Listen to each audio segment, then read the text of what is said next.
Let's get into some SpaceX and space station news. This mission was a couple days late.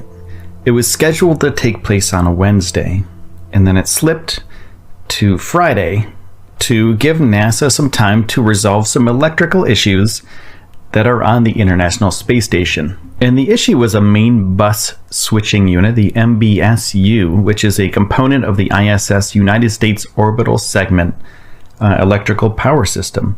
And they got that all fixed up. So next thing that they had to do was launch this SpaceX Falcon 9 rocket with the capsule on top of it to take supplies up to the International Space Station. And in that capsule, the pressurized section had 3,344 pounds of equipment and supplies. And further on, in the unpressurized capsule, there's 2,128 pounds. So altogether, there's 5,472 pounds that were launched on top of this rocket and sent up to the International Space Station. The pressurized section of cargo had 1,601 pounds of scientific equipment and experiments.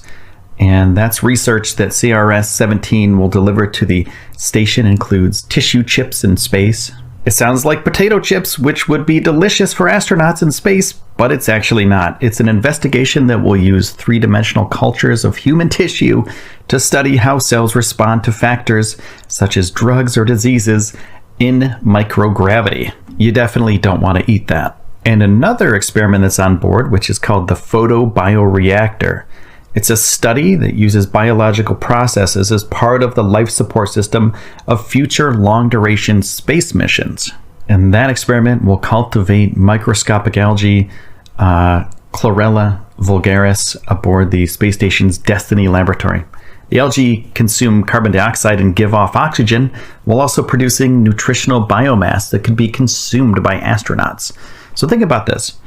If we could make food in space from these algae, we could do long-term space flights with just the food that's in there. It could continue to produce food for as long as it's on the space station, or for as long as it's on a long-term space vessel.